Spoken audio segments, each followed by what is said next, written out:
Luc, chapitre 13. À ce moment-là, quelques personnes qui se trouvaient là racontèrent à Jésus ce qui était arrivé à des Galiléens dont Pilate avait mélangé le sang avec celui de leur sacrifice. Jésus leur répondit, « Pensez-vous que ces Galiléens étaient de plus grands pécheurs que tous les autres Galiléens parce qu'ils ont subi un tel sort?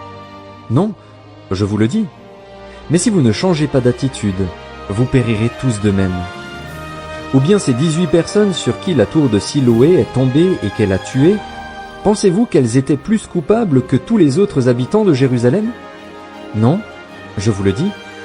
Mais si vous ne changez pas d'attitude, vous périrez tous de même. » Il dit aussi cette parabole. Un homme avait un figuier planté dans sa vigne. Il vint y chercher du fruit et il n'en trouva pas. Alors il dit au vigneron, « Voilà 3 ans que je viens chercher du fruit sur ce figuier et je n'en trouve pas. Coupe-le. Pourquoi occupe-t-il la terre inutilement ?» Le vigneron lui répondit, « Seigneur, laisse-le encore cette année. Je creuserai tout autour et j'y mettrai du fumier. Peut-être à l'avenir donnera-t-il du fruit. Sinon, tu le couperas. » Jésus enseignait dans une des synagogues le jour du sabbat. Or il y avait là une femme habitée par un esprit qui la rendait infirme depuis 18 ans. Elle était courbée et ne pouvait pas du tout se redresser. Lorsqu'il la vit, Jésus lui adressa la parole et lui dit, « Femme, tu es délivrée de ton infirmité. » Il posa les mains sur elle. Immédiatement elle se redressa et elle se mit à célébrer la gloire de Dieu. Mais le chef de la synagogue, indigné de ce que Jésus avait fait une guérison un jour de sabbat, dit à la foule, « Il y a 6 jours pour travailler. Venez donc vous faire guérir ces jours-là et non pas le jour du sabbat. » Le Seigneur lui répondit en ces termes, « Hypocrite, le jour du sabbat, chacun de vous ne détache-t-il pas son bœuf ou son âne de la mangeoire pour le mener boire? Et cette femme, qui est une fille d'Abraham et que Satan tenait attachée depuis 18 ans, ne fallait-il pas la délivrer de cette chaîne le jour du sabbat ?» Ces paroles remplirent de honte tous ses adversaires, et la foule entière se réjouissait de toutes les merveilles qu'il faisait. Il dit encore, « À quoi le royaume de Dieu ressemble-t-il et à quoi le comparerai-je? Il ressemble à une graine de moutarde qu'un homme a prise et plantée dans son jardin. Elle pousse, devient un grand arbre, et les oiseaux du ciel habitent dans ses branches. » Il dit encore, « À quoi comparerai-je le royaume de Dieu? Il ressemble à du levain qu'une femme a pris et mis dans 3 mesures de farine pour faire lever toute la pâte. » Jésus traversait les villes et les villages, et il enseignait en faisant route vers Jérusalem. Quelqu'un lui dit, « Seigneur, n'y a-t-il que peu de gens qui soient sauvés ?»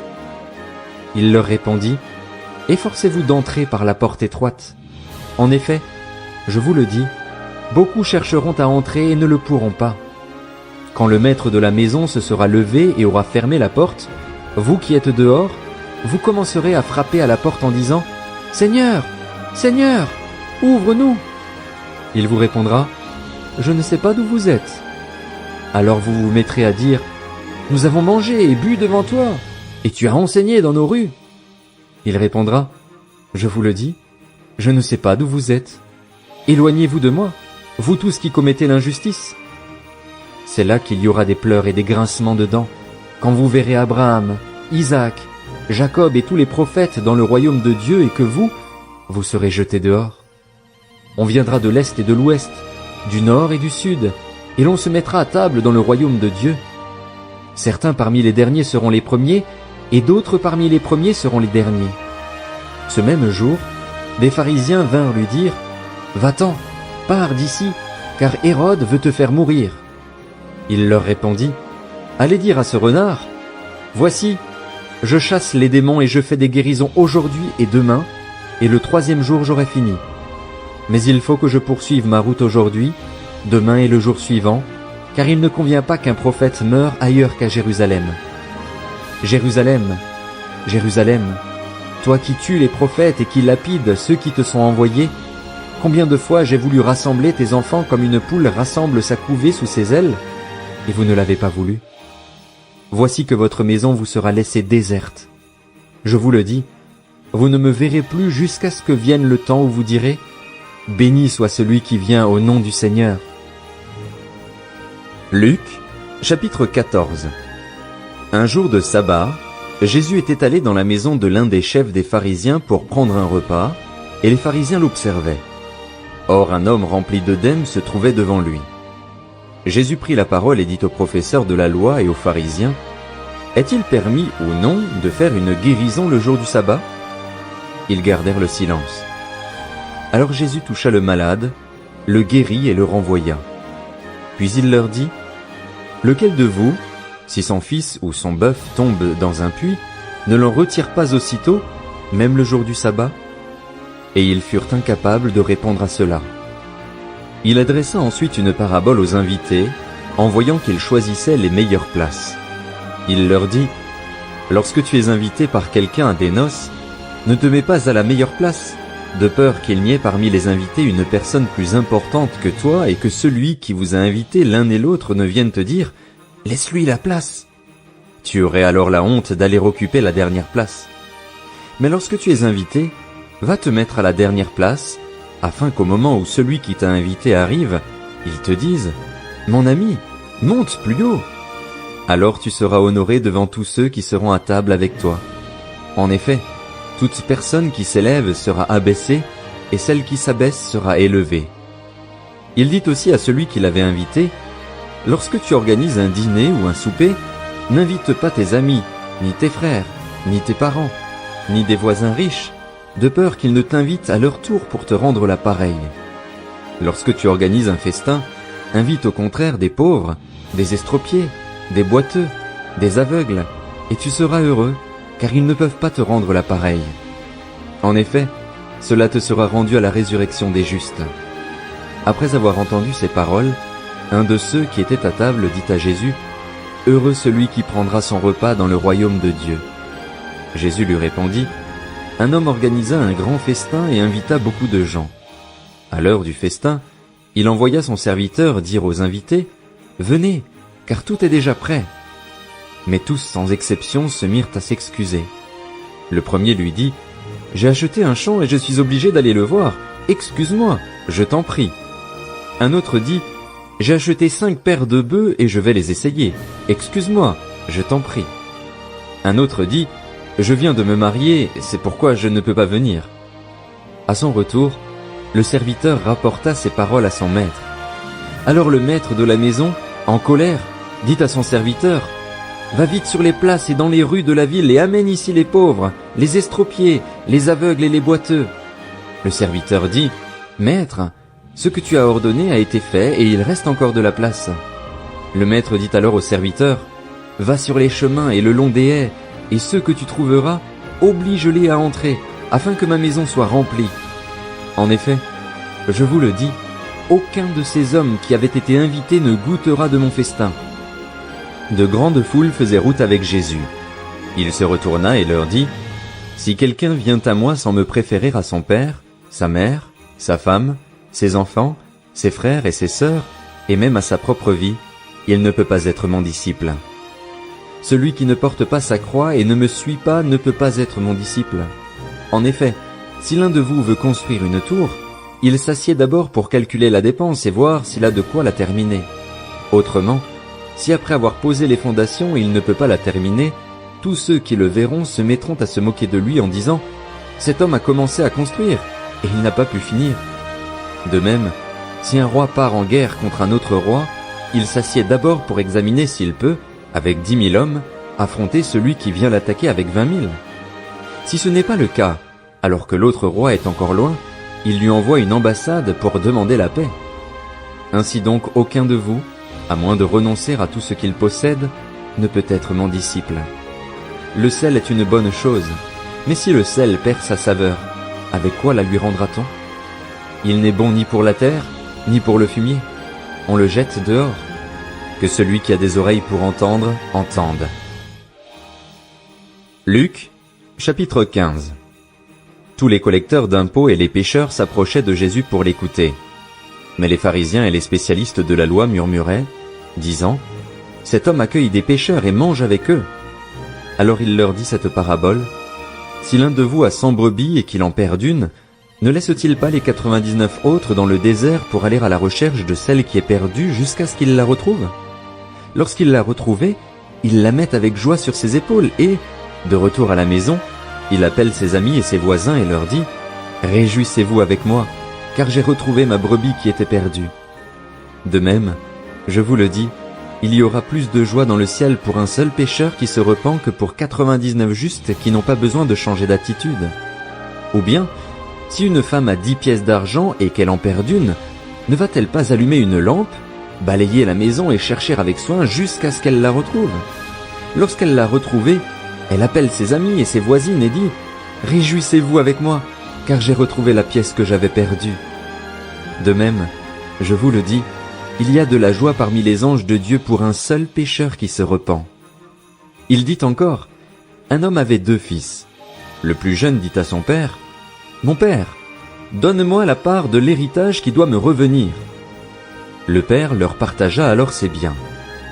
Peu de jours après, le plus jeune fils ramassa tout et partit pour un pays éloigné, où il gaspilla sa fortune en vivant dans la débauche. Alors qu'il avait tout dépensé, une importante famine survint dans ce pays et il commença à se trouver dans le besoin. Il alla se mettre au service d'un des habitants du pays, qu'il envoya dans ses champs garder les porcs. Il aurait bien voulu se nourrir des caroubes que mangeaient les porcs, mais personne ne lui en donnait. Il se mit à réfléchir et se dit « Combien d'ouvriers chez mon père ont du pain en abondance et moi, ici, je meurs de faim. Je vais retourner vers mon père et je lui dirai « Père, j'ai péché contre le ciel et contre toi. Je ne suis plus digne d'être appelé ton fils. Traite-moi comme l'un de tes ouvriers. » Il se leva et alla vers son père. Alors qu'il était encore loin, son père le vit et fut rempli de compassion. Il courut se jeter à son cou et l'embrassa.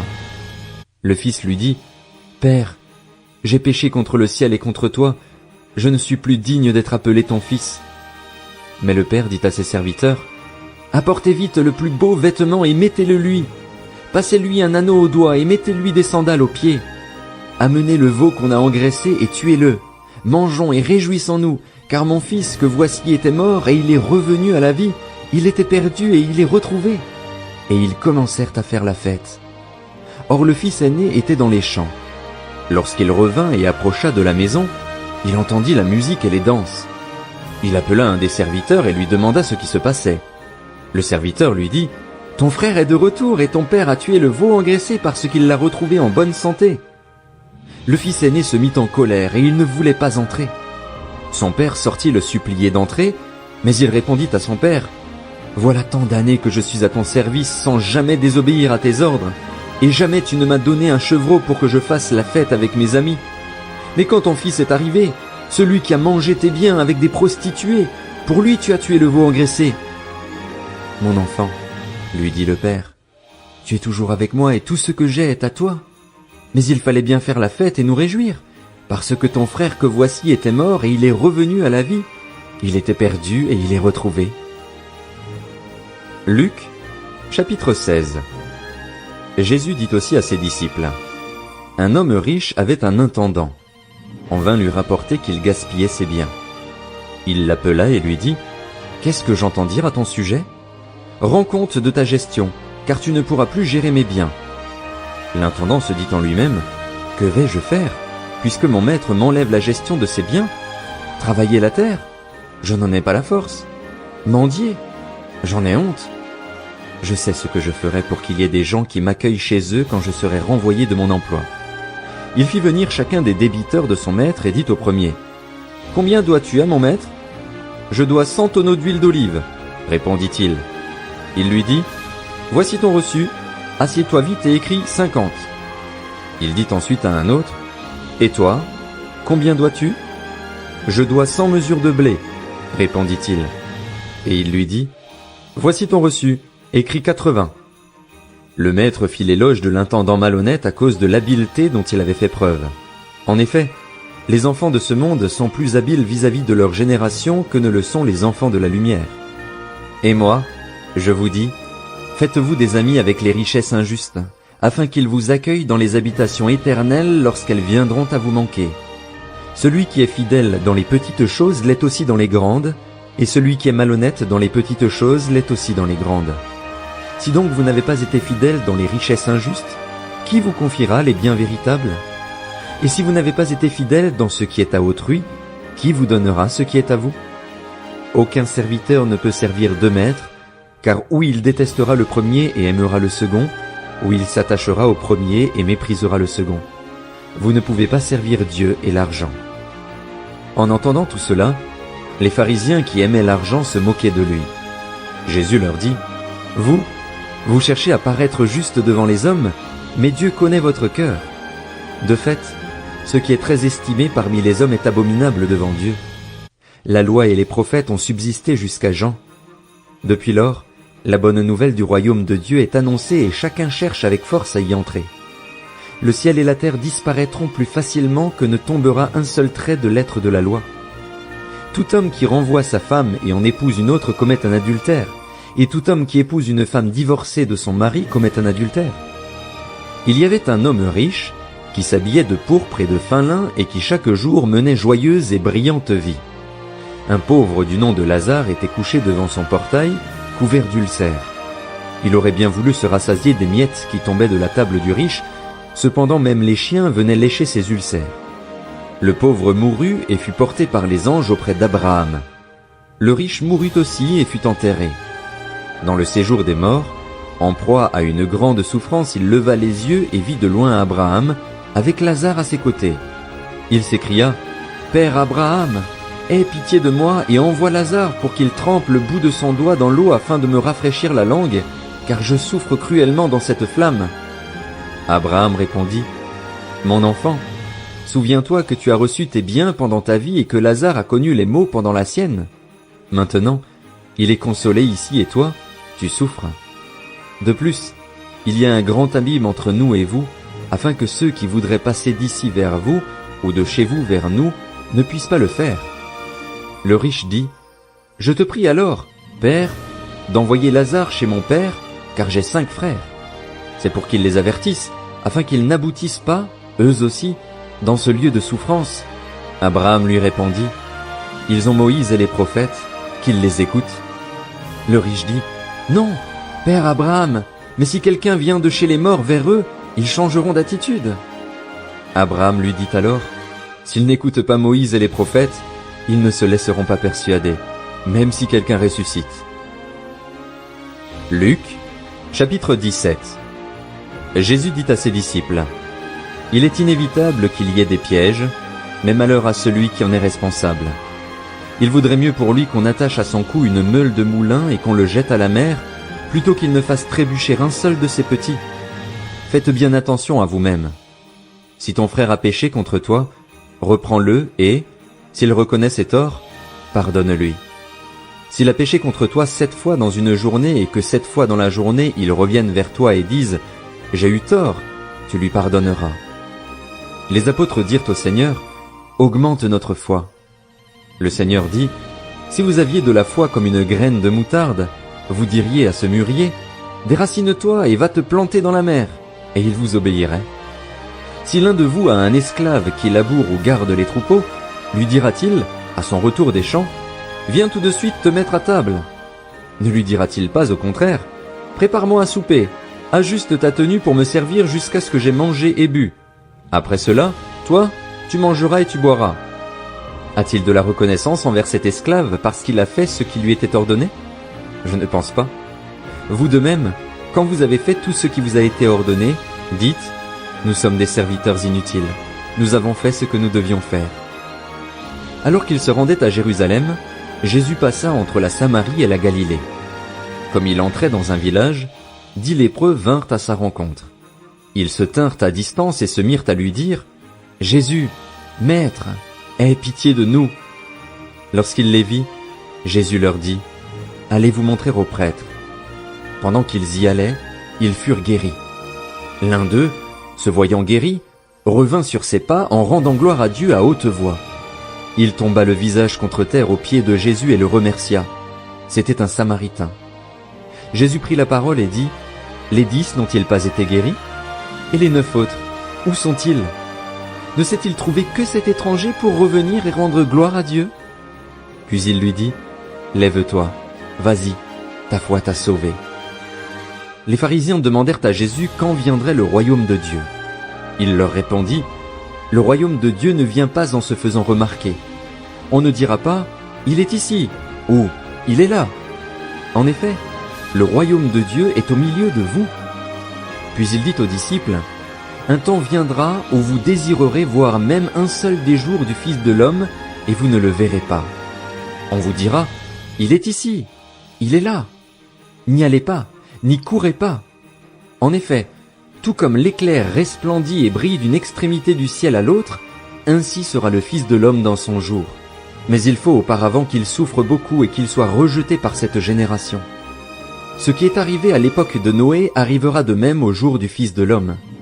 Les hommes mangeaient, buvaient, se mariaient et mariaient leurs enfants, jusqu'au jour où Noé est entré dans l'arche, puis le déluge est venu et les a tous fait mourir.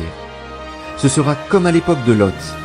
Les hommes mangeaient, buvaient, achetaient, vendaient, plantaient, construisaient, mais le jour où Lot est sorti de Sodome, une pluie de feu et de soufre est tombée du ciel et les a tous fait mourir. Il en ira de même le jour où le Fils de l'homme apparaîtra.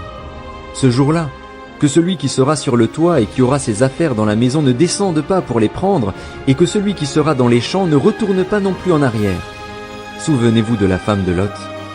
Celui qui cherchera à sauver sa vie la perdra, et celui qui la perdra la conservera. Je vous le dis, cette nuit-là, 2 personnes seront dans un même lit, l'une sera prise et l'autre laissée. 2 femmes moudront ensemble, l'une sera prise et l'autre laissée. 2 hommes seront dans un champ, l'un sera pris et l'autre laissé. Les disciples lui dirent, où cela se passera-t-il, Seigneur? Il répondit, là où sera le corps, là se rassembleront aussi les vautours. Luc, chapitre 18. Jésus leur dit une parabole pour montrer qu'ils devaient toujours prier, sans se décourager. Il dit, il y avait dans une ville un juge qui ne craignait pas Dieu et qui n'avait d'égard pour personne. Il y avait aussi dans cette ville une veuve qui venait lui dire « Rends-moi justice contre ma partie adverse ». Pendant longtemps il refusa. Mais ensuite il se dit « Même si je ne crains pas Dieu et n'ai d'égard pour personne, puisque cette veuve me fatigue, je vais lui rendre justice afin qu'elle ne vienne pas sans cesse me déranger. » Le Seigneur ajouta « Écoutez ce que dit le juge injuste. Et Dieu ne fera-t-il pas justice à ceux qu'il a choisis et qui crient à lui jour et nuit? Les fera-t-il attendre? Je vous le dis, il leur fera rapidement justice. Mais, quand le Fils de l'homme viendra, trouvera-t-il la foi sur la terre? Il dit encore cette parabole à l'intention de certaines personnes qui étaient convaincues d'être justes et qui méprisaient les autres. 2 hommes montèrent au temple pour prier. L'un était un pharisien, l'autre un collecteur d'impôts. Le pharisien, debout, faisait cette prière en lui-même. « Ô Dieu, je te remercie de ce que je ne suis pas comme les autres hommes, qui sont voleurs, injustes, adultères, ou même comme ce collecteur d'impôts. Je jeûne 2 fois par semaine et je donne la dîme de tous mes revenus. » Le collecteur d'impôts, lui, se tenait à distance et n'osait même pas lever les yeux au ciel, mais il se frappait la poitrine en disant « Ô Dieu, aie pitié de moi, qui suis un pécheur. » Je vous le dis, lorsque ce dernier descendit chez lui, il était considéré comme juste, mais pas le pharisien. En effet, toute personne qui s'élève sera abaissée, et celle qui s'abaisse sera élevée. Des gens lui amenaient même de tout petits enfants afin qu'il les touche, mais les disciples, en voyant cela, leur firent des reproches. Jésus appela les enfants et dit, « Laissez les petits enfants venir à moi et ne les en empêchez pas, car le royaume de Dieu est pour ceux qui leur ressemblent. Je vous le dis en vérité, celui qui n'accueille pas le royaume de Dieu comme un petit enfant n'y entrera pas. » Un chef interrogea Jésus et dit, « Bon maître, que dois-je faire pour hériter de la vie éternelle ?» Jésus lui répondit, « Pourquoi m'appelles-tu bon? Personne n'est bon, si ce n'est Dieu seul. Tu connais les commandements. Tu ne commettras pas d'adultère. Tu ne commettras pas de meurtre. Tu ne commettras pas de vol. Tu ne porteras pas de faux témoignages. Honore ton père et ta mère. » J'ai respecté tous ces commandements dès ma jeunesse, dit-il. Après avoir entendu cela, Jésus lui dit, « Il te manque encore une chose. Vends tout ce que tu as, distribue-le aux pauvres, et tu auras un trésor dans le ciel. Puis viens et suis-moi. » Lorsqu'il entendit ces paroles, l'homme devint tout triste, car il était très riche. Voyant qu'il était devenu tout triste, Jésus dit, « qu'il est difficile à ceux qui ont des richesses d'entrer dans le royaume de Dieu. En effet, il est plus facile à un chameau de passer par un trou d'aiguille qu'à un riche d'entrer dans le royaume de Dieu. Ceux qui l'écoutaient dirent, « Qui donc peut être sauvé ?» Jésus répondit, « Ce qui est impossible aux hommes est possible à Dieu. » Pierre dit alors, « Voici, nous avons tout quitté et nous t'avons suivi. » Jésus leur dit, « Je vous le dis en vérité, personne n'aura quitté à cause du royaume de Dieu sa maison ou sa femme, ses frères, ses parents ou ses enfants sans recevoir beaucoup plus dans le temps présent et, dans le monde à venir, la vie éternelle. » Jésus prit les 12 avec lui et leur dit, « Nous montons à Jérusalem et tout ce qui a été écrit par les prophètes au sujet du Fils de l'homme va s'accomplir. En effet, il sera livré aux non-juifs, on se moquera de lui, on l'insultera, on crachera sur lui et, après l'avoir fouetté, on le fera mourir. Le 3e jour, il ressuscitera. » Mais les disciples ne comprirent rien à cela. C'était pour eux un langage obscur, des paroles dont ils ne saisissaient pas le sens. Comme Jésus était près de Jéricho, un aveugle était assis au bord du chemin et mendiait. Il entendit la foule passer et demanda ce qui se passait. On lui dit, « C'est Jésus de Nazareth qui passe. » Alors il cria, « Jésus, fils de David, aie pitié de moi !» Ceux qui marchaient devant le reprenaient pour le faire taire, mais il criait beaucoup plus fort, « Fils de David, aie pitié de moi !» Jésus s'arrêta et ordonna qu'on le lui amène. Quand il fut près de lui, il lui demanda, « Que veux-tu que je fasse pour toi ?» Il répondit, « Seigneur, que je retrouve la vue. » Jésus lui dit, « Retrouve la vue, ta foi t'a sauvé. » Il retrouva immédiatement la vue et suivit Jésus en célébrant la gloire de Dieu. Voyant cela, tout le peuple se mit à adresser des louanges à Dieu. Luc, chapitre 19. Jésus était entré dans Jéricho et traversait la ville.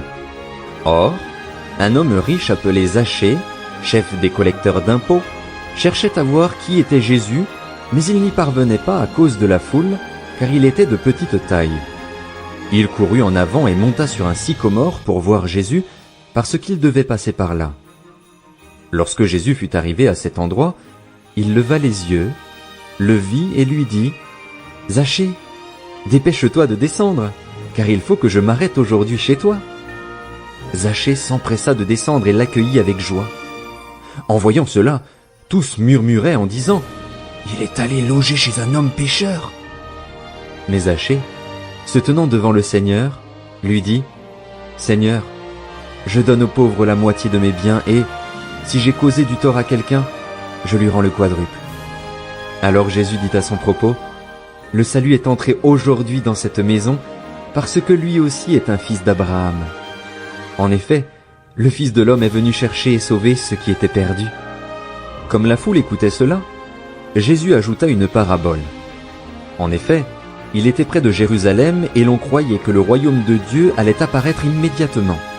Il dit donc, « Un homme de haute naissance partait dans un pays lointain pour se faire désigner roi et revenir ensuite.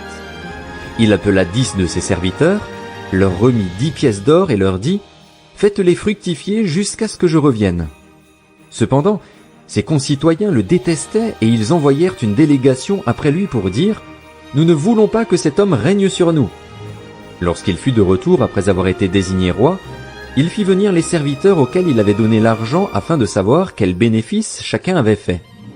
Le premier se présenta et dit, « Seigneur, ta pièce d'or en a rapporté 10. » Il lui dit, « C'est bien, bon serviteur. Parce que tu as été fidèle dans une petite chose, reçois le gouvernement de 10 villes. » Le deuxième vint et dit, « Seigneur, ta pièce d'or en a produit 5. » Il lui dit, « Toi aussi, sois établi responsable de 5 villes. » Un autre vint et dit, « Seigneur, voici ta pièce d'or que j'ai gardée dans un linge. En effet, j'avais peur de toi parce que tu es un homme sévère. Tu prends ce que tu n'as pas déposé et tu moissonnes ce que tu n'as pas semé. » Il lui dit, « Je vais te juger sur tes propres paroles, mauvais serviteur. Tu savais que je suis un homme sévère, que je prends ce que je n'ai pas déposé et que je moissonne ce que je n'ai pas semé. Pourquoi donc n'as-tu pas mis mon argent dans une banque, afin qu'à mon retour je le retire avec un intérêt ? Puis il dit à ceux qui étaient là, « Enlevez-lui la pièce d'or et donnez-la à celui qui en a 10. » Ils lui dirent, « Seigneur, il a déjà 10 pièces d'or. » « Je vous le dis, répondit-il, on donnera à toute personne qui a, mais à celui qui n'a pas on enlèvera même ce qu'il a. Quant à mes ennemis qui n'ont pas voulu que je règne sur eux, amenez-les ici et mettez-les à mort devant moi. » Après avoir dit cela, Jésus marcha devant la foule pour monter à Jérusalem. Lorsqu'il approcha de Bethphagée et de Béthanie, vers la colline appelée Mont des Oliviers, Jésus envoya 2 de ses disciples en leur disant, « Allez au village qui est en face. Quand vous y serez entrés, vous trouverez un ânon attaché sur lequel personne n'est encore jamais monté. Détachez-le et amenez-le. Si quelqu'un vous demande, « Pourquoi le détachez-vous » vous lui répondrez, « Le Seigneur en a besoin. » Ceux qui étaient envoyés partirent et trouvèrent tout comme Jésus le leur avait dit. Comme ils détachaient l'ânon, ses maîtres leur dirent, « Pourquoi détachez-vous l'ânon » Ils répondirent, « Le Seigneur en a besoin » et ils amenèrent l'ânon à Jésus.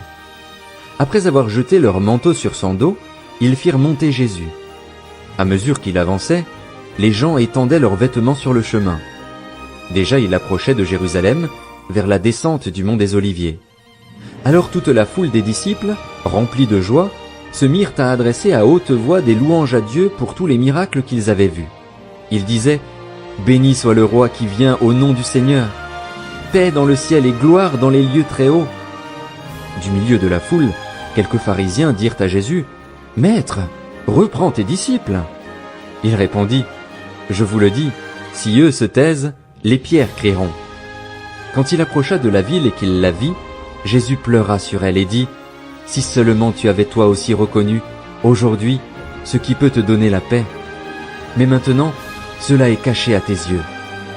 Des jours viendront pour toi où tes ennemis t'entoureront d'ouvrages fortifiés, t'encercleront et te serreront de tous côtés.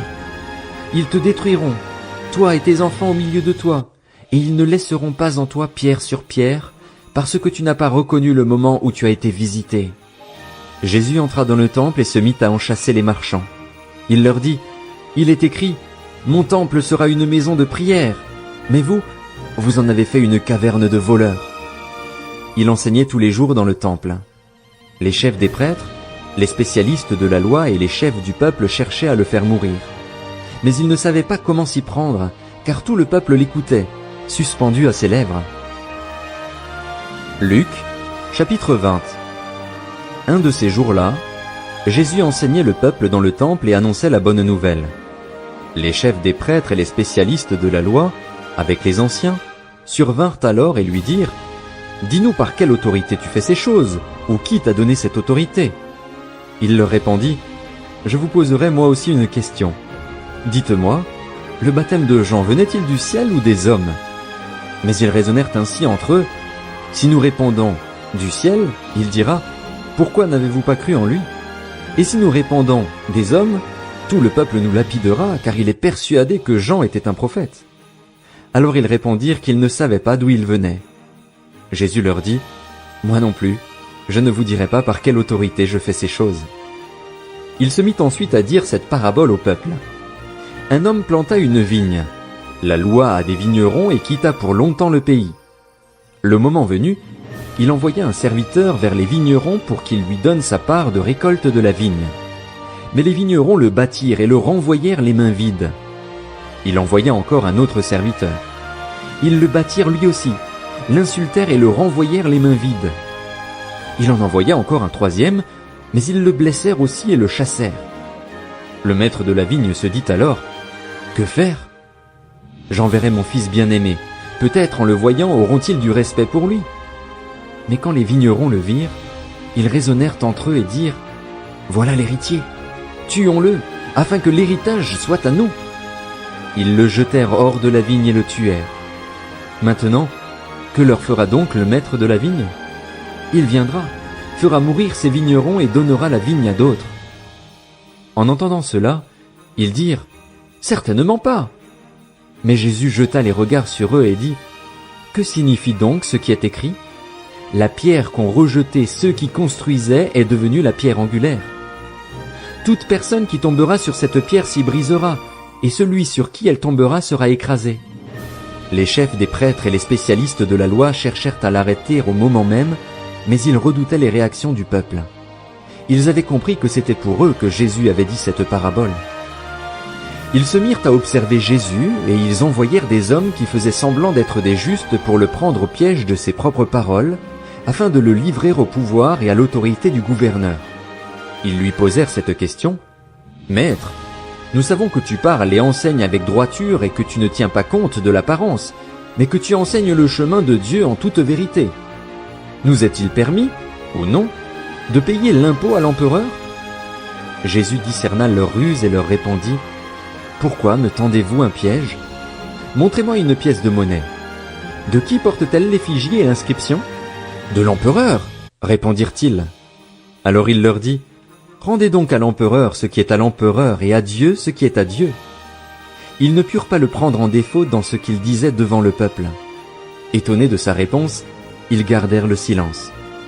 Quelques-uns des Sadducéens, qui disent qu'il n'y a pas de résurrection, s'approchèrent et posèrent à Jésus cette question. « Maître, voici ce que Moïse nous a prescrit. Si un homme marié meurt sans avoir d'enfant, son frère épousera la veuve et donnera une descendance à son frère. Or, il y avait 7 frères. Le premier s'est marié et est mort sans enfant. Le deuxième a épousé la veuve et est mort sans enfant. Puis le troisième l'a épousée. Il en est allé de même pour les 7. Ils sont morts sans laisser d'enfant. Enfin, la femme est morte aussi. À la résurrection, duquel d'entre eux sera-t-elle donc la femme? En effet, les 7 l'ont eue pour épouse. » Jésus leur répondit, « Les hommes et les femmes de ce monde se marient, mais celles et ceux qui seront jugés dignes de prendre part au monde à venir et à la résurrection ne se marieront pas. Ils ne pourront pas non plus mourir, car ils seront semblables aux anges, et ils seront enfants de Dieu en tant qu'enfants de la résurrection. Que les morts ressuscitent, c'est ce que Moïse a indiqué dans l'épisode du buisson, quand il appelle le Seigneur le Dieu d'Abraham, le Dieu d'Isaac et le Dieu de Jacob. Or Dieu n'est pas le Dieu des morts, mais des vivants, car tous sont vivants pour lui. » Quelques spécialistes de la loi prirent la parole et dirent, « Maître, tu as bien parlé. » Et ils n'osaient plus lui poser aucune question. Alors Jésus leur dit, « Comment peut-on dire que le Messie est le fils de David? David lui-même dit en effet dans le livre des psaumes, « Le Seigneur a dit à mon Seigneur, assieds-toi à ma droite jusqu'à ce que j'aie fait de tes ennemis ton marchepied. » David l'appelle donc Seigneur. Comment peut-il être son fils? Tandis que tout le peuple l'écoutait, il dit à ses disciples, « Méfiez-vous des spécialistes de la loi qui aiment se promener en longue robe et être salués sur les places publiques. Ils recherchent les sièges d'honneur dans les synagogues et les meilleures places dans les festins. Ils dépouillent les veuves de leurs biens tout en faisant pour l'apparence de longues prières. Ils seront jugés plus sévèrement. » Luc, chapitre 21. Jésus leva les yeux et vit les riches qui mettaient leurs offrandes dans le tronc. Il vit aussi une pauvre veuve qui y mettait 2 petites pièces. Alors il dit, « Je vous le dis en vérité, cette pauvre veuve a mis plus que tous les autres, car eux tous ont pris de leur superflu pour mettre des offrandes à Dieu dans le tronc, mais elle a mis de son nécessaire, tout ce qu'elle avait pour vivre. » Comme quelques-uns parlaient du temple, qui était orné de belles pierres et d'objets apportés en offrande, Jésus dit, « Les jours viendront où il ne restera pas pierre sur pierre de ce que vous voyez, tout sera détruit. » Ils lui demandèrent, « Maître, quand donc cela arrivera-t-il et à quel signe reconnaîtra-t-on que ces événements vont se produire ?» Jésus répondit, « Faites bien attention à ne pas vous laisser égarer. En effet, beaucoup viendront sous mon nom en disant, « C'est moi !» et « Le moment est arrivé !» Ne les suivez donc pas. Quand vous entendrez parler de guerre et de soulèvement, ne vous laissez pas effrayer, car il faut que ces choses arrivent d'abord. Cependant, ce ne sera pas encore la fin. Puis il leur dit, « Une nation se dressera contre une nation et un royaume contre un royaume. Il y aura de grands tremblements de terre en divers endroits, ainsi que des pestes et des famines. Il y aura des phénomènes terrifiants et de grands signes dans le ciel. Mais, avant tout cela, on mettra la main sur vous et l'on vous persécutera, on vous livrera aux synagogues, on vous jettera en prison, on vous traînera devant des rois et devant des gouverneurs à cause de mon nom. Cela vous donnera une occasion de témoignage. Mettez-vous donc dans l'esprit de ne pas préparer votre défense, car je vous donnerai des paroles et une sagesse telle qu'aucun de vos adversaires ne pourra s'y opposer ni les contredire. Vous serez trahis même par vos parents, par vos frères, par vos proches et par vos amis, et l'on fera mourir plusieurs d'entre vous. Vous serez détestés de tous à cause de mon nom, mais pas un seul cheveu de votre tête ne sera perdu. Par votre persévérance, vous sauverez votre âme. Lorsque vous verrez Jérusalem encerclée par des armées, sachez que sa destruction est proche. Alors, que ceux qui seront en Judée s'enfuient dans les montagnes, que ceux qui seront à l'intérieur de Jérusalem en sortent, et que ceux qui seront dans les champs n'entrent pas dans la ville, car ce seront des jours de vengeance, où s'accomplira tout ce qui est écrit. Malheur aux femmes qui seront enceintes et à celles qui allaiteront durant ces jours-là, car il y aura une grande détresse dans le pays et de la colère contre ce peuple. Ils tomberont sous le tranchant de l'épée, ils seront emmenés prisonniers dans toutes les nations et Jérusalem sera piétinée par des non-juifs jusqu'à ce que la période accordée aux nations prenne fin. Il y aura des signes dans le soleil, dans la lune et dans les étoiles. Et sur la terre, les nations seront dans l'angoisse, épouvantées par le bruit de la mer et des vagues. Des hommes rendront l'âme de terreur dans l'attente de ce qui surviendra sur la terre, car les puissances célestes seront ébranlées. Alors on verra le Fils de l'homme venir sur une nuée avec beaucoup de puissance et de gloire.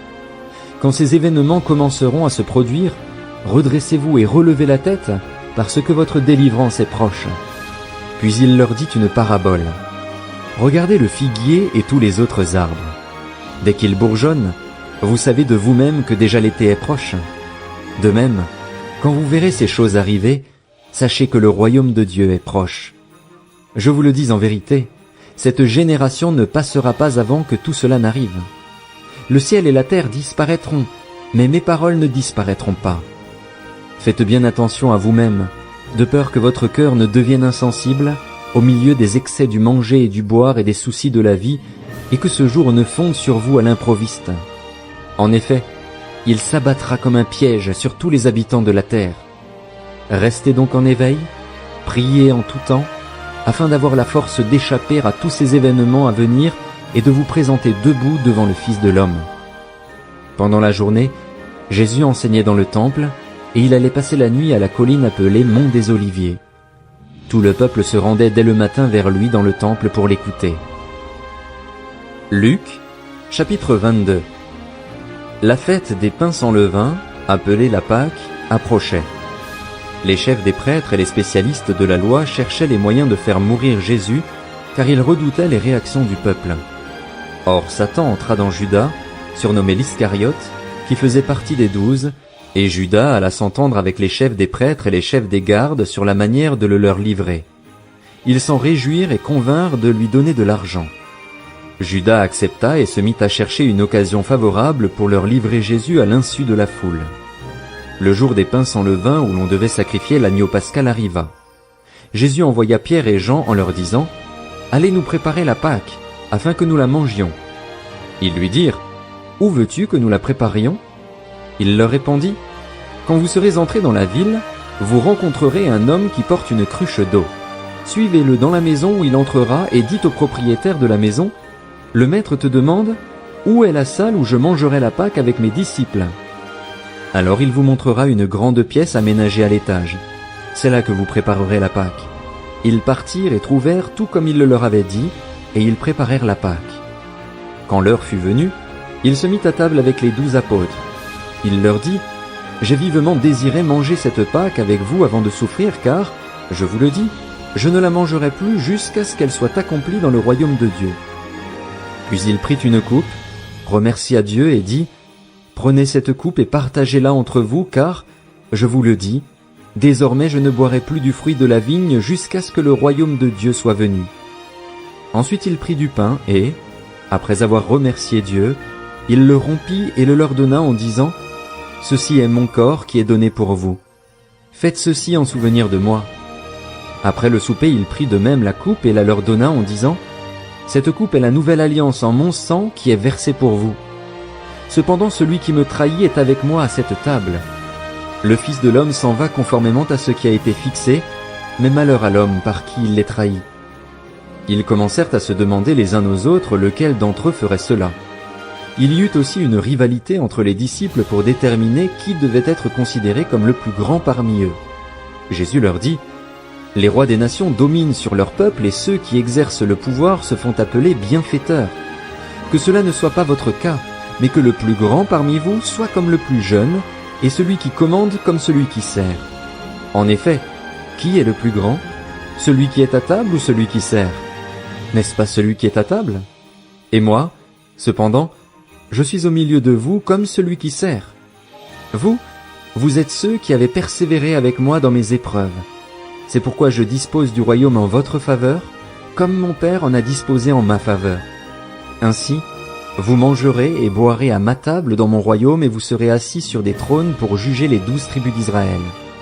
Le Seigneur dit, « Simon, Simon, Satan vous a réclamé pour vous passer au crible comme le blé. Mais moi, j'ai prié pour toi, afin que ta foi ne disparaisse pas. Et toi, quand tu seras revenu à moi, affermis tes frères. » « Seigneur, lui dit Pierre, je suis prêt à aller en prison avec toi, et même jusqu'à la mort. Jésus dit, « Pierre, je te le dis, le coq ne chantera pas aujourd'hui avant que tu n'aies 3 fois nié me connaître. » Il leur dit encore, « Quand je vous ai envoyé sans bourse, ni sac, ni sandales, avez-vous manqué de quelque chose ?» Ils répondirent, « De rien. » Il leur dit, « Maintenant, au contraire, que celui qui a une bourse la prenne, que celui qui a un sac le prenne également, et que celui qui n'a pas d'épée vende son vêtement et en achète une. En effet, je vous le dis, il faut que s'accomplisse encore dans ma personne ce texte de l'Écriture, il a été compté parmi les criminels. Et ce qui me concerne est sur le point de se réaliser. » Ils dirent, « Seigneur, voici 2 épées. » Il leur dit, « Cela suffit. » Il sortit et se rendit comme d'habitude au mont des Oliviers. Ses disciples le suivirent. Lorsqu'il fut arrivé à cet endroit, il leur dit, « Priez pour ne pas céder à la tentation. » Puis il s'éloigna d'eux à la distance d'environ 1 jet de pierre, se mit à genoux et pria en disant, « Père, si tu voulais éloigner de moi cette coupe, toutefois, que ce ne soit pas ma volonté qui se fasse, mais la tienne. » Alors un ange lui apparut du ciel pour le fortifier. Saisi d'angoisse, Jésus priait avec plus d'insistance, et sa sueur devint comme des caillots de sang qui tombaient par terre. Après avoir prié, il se releva et vint vers les disciples, qu'il trouva endormis de tristesse. Alors il leur dit, « Pourquoi dormez-vous? Levez-vous et priez pour ne pas céder à la tentation. » Il parlait encore quand une foule arriva. Celui qui s'appelait Judas, l'un des 12, marchait devant elle. Il s'approcha de Jésus pour l'embrasser.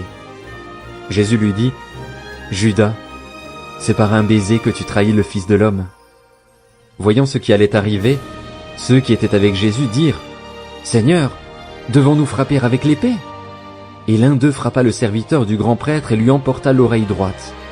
Mais Jésus prit la parole et dit, « Laissez faire, arrêtez !» Puis il toucha l'oreille de cet homme et le guérit.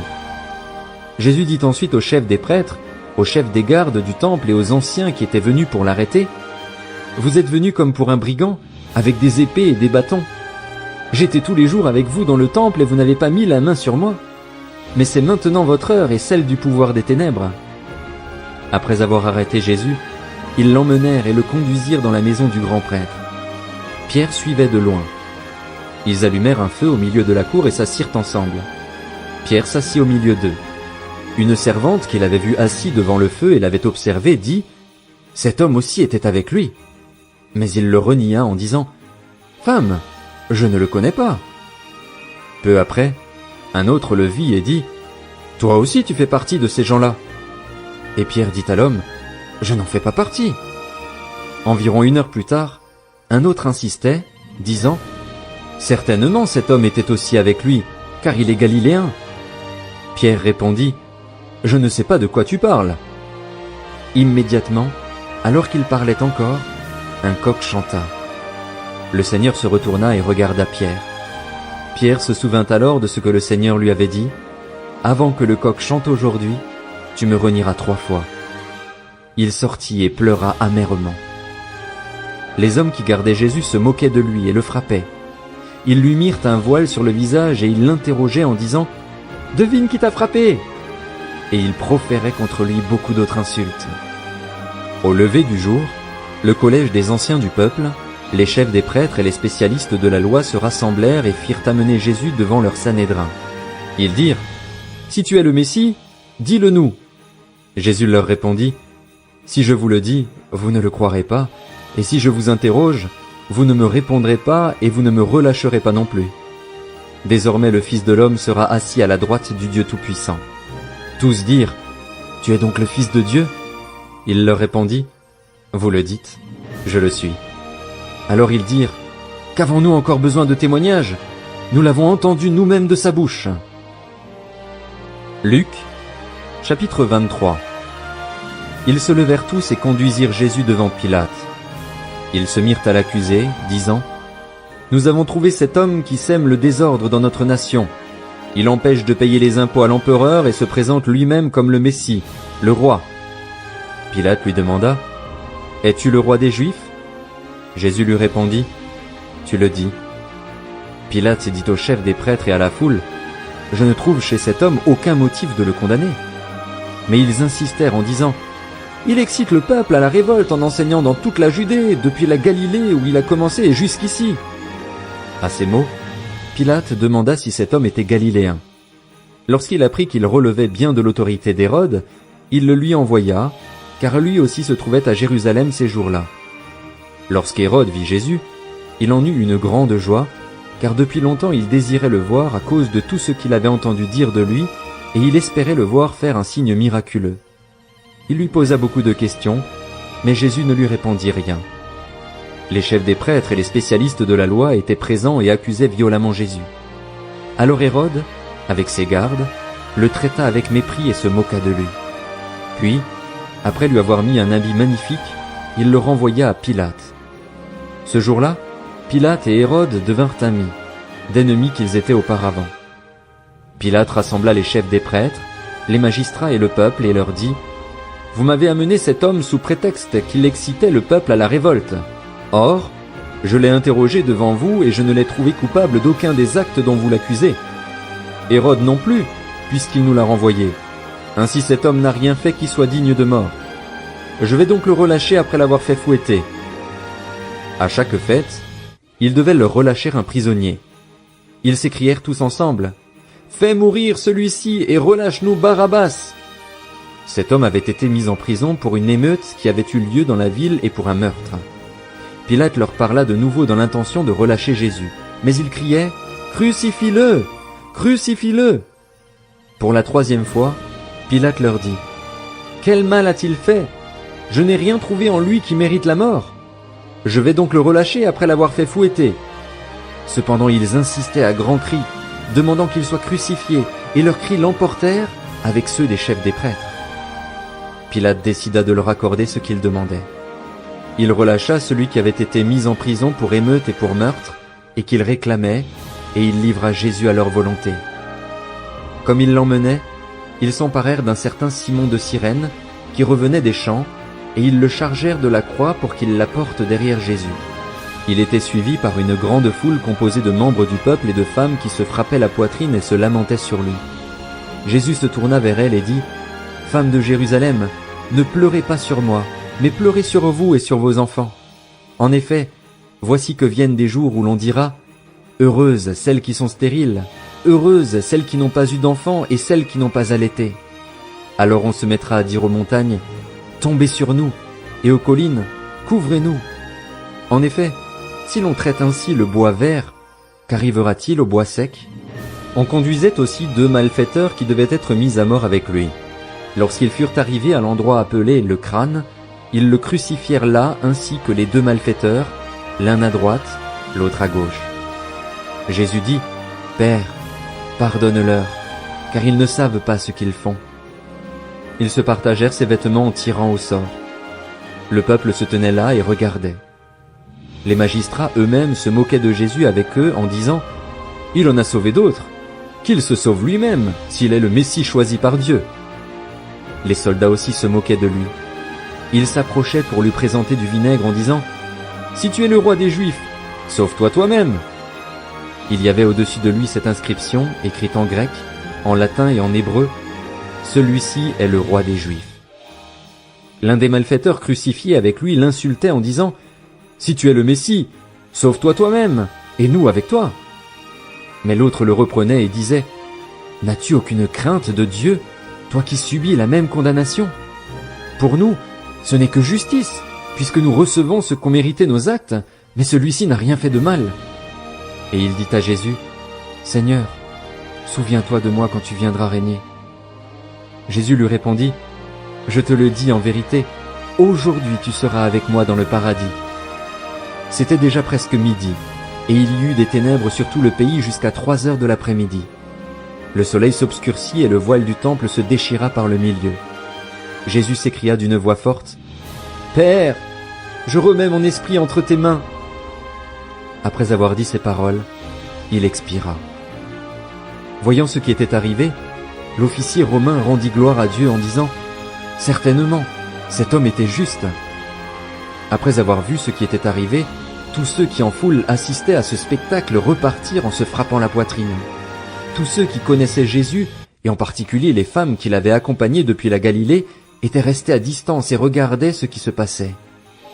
Il y avait un membre du Sanhédrin du nom de Joseph. Homme bon et juste, il ne s'était pas associé à la décision et aux actes des autres. Il était d'Arimathée, ville des Juifs, et il attendait lui aussi le royaume de Dieu. Il alla trouver Pilate et demanda le corps de Jésus. Il le descendit de la croix, l'enveloppa dans un drap de lin et le déposa dans un tombeau taillé dans la roche, où personne n'avait encore été mis. C'était le jour de la préparation du sabbat, le sabbat allait commencer. Des femmes qui étaient venues de la Galilée avec Jésus accompagnèrent Joseph. Elles virent le tombeau et la manière dont le corps de Jésus y fut déposé. Puis elles repartirent et préparèrent des aromates et des parfums. Le jour du sabbat, elles se reposèrent, comme le prescrit la loi. Luc, chapitre 24. Le dimanche, elles se rendirent au tombeau de grand matin avec quelques autres en apportant les aromates qu'elles avaient préparés. Elles découvrirent que la pierre avait été roulée de devant le tombeau. Elles entrèrent, mais elles ne trouvèrent pas le corps du Seigneur Jésus. Comme elles ne savaient que penser de cela, voici que 2 hommes leur apparurent, habillés de vêtements resplendissants. Saisies de frayeur, elles tenaient le visage baissé vers le sol. Les hommes leur dirent, « Pourquoi cherchez-vous parmi les morts celui qui est vivant? Il n'est pas ici, mais il est ressuscité. Souvenez-vous de ce qu'il vous a dit lorsqu'il était encore en Galilée. Il faut que le Fils de l'homme soit livré entre les mains des pécheurs, qu'il soit crucifié et qu'il ressuscite le 3e jour. » Elles se souvinrent alors des paroles de Jésus. À leur retour du tombeau, elles annoncèrent tout cela aux 11 et à tous les autres. Celles qui racontèrent cela aux apôtres étaient Marie de Magdala, Jeanne, Marie la mère de Jacques et les autres femmes qui étaient avec elles, mais ils prirent leur discours pour des absurdités, ils ne crurent pas ces femmes. Cependant, Pierre se leva et courut au tombeau. Il se baissa et ne vit que les bandelettes qui étaient par terre. Puis il s'en alla chez lui, tout étonné de ce qui était arrivé. Ce même jour, 2 disciples se rendaient à un village appelé Emmaüs, éloigné de Jérusalem d'une 12aine de kilomètres. Ils discutaient ensemble de tout ce qui s'était passé. Pendant qu'ils parlaient et discutaient, Jésus lui-même s'approcha et fit route avec eux, mais leurs yeux étaient empêchés de le reconnaître. Il leur dit, « De quoi parlez-vous en marchant, pour avoir l'air si triste ?» L'un d'eux, un dénommé Cléopas, lui répondit, « Es-tu le seul en séjour à Jérusalem qui ne sache pas ce qui y est arrivé ces jours-ci ?»« Quoi ?» leur dit-il. Ils lui répondirent, « Ce qui est arrivé à Jésus de Nazareth, qui était un prophète puissant en actes et en paroles devant Dieu et devant tout le peuple, et comment les chefs des prêtres et nos magistrats l'ont fait arrêter pour qu'il soit condamné à mort et l'ont crucifié. Nous espérions que ce serait lui qui délivrerait Israël, mais avec tout cela, voici déjà le 3e jour que ces événements se sont produits. Il est vrai que quelques femmes de notre groupe nous ont beaucoup étonnés. Elles se sont rendues de grand matin au tombeau et n'ont pas trouvé son corps. Elles sont venues dire que des anges leur sont apparus et ont annoncé qu'il est vivant.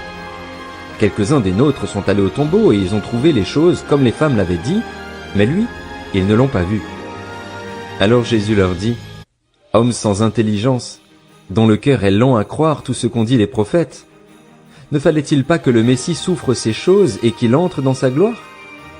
Puis, en commençant par les écrits de Moïse et continuant par ceux de tous les prophètes, il leur expliqua dans toutes les Écritures ce qui le concernait. Lorsqu'ils furent près du village où ils allaient, il parut vouloir aller plus loin, mais ils le retinrent avec insistance en disant « Reste avec nous car le soir approche, le jour est déjà sur son déclin. » Alors il entra pour rester avec eux.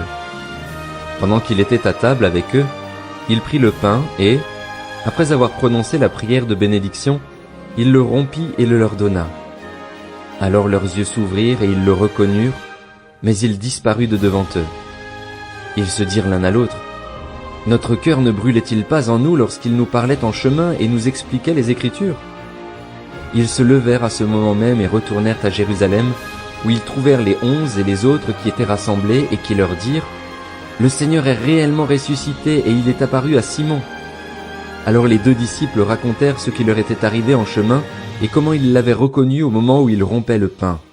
Ils parlaient encore quand Jésus lui-même se présenta au milieu d'eux et leur dit, « Que la paix soit avec vous. » Saisis de frayeur et d'épouvante, ils croyaient voir un esprit, mais il leur dit, « Pourquoi êtes-vous troublés et pourquoi de pareilles pensées surgissent-elles dans votre cœur?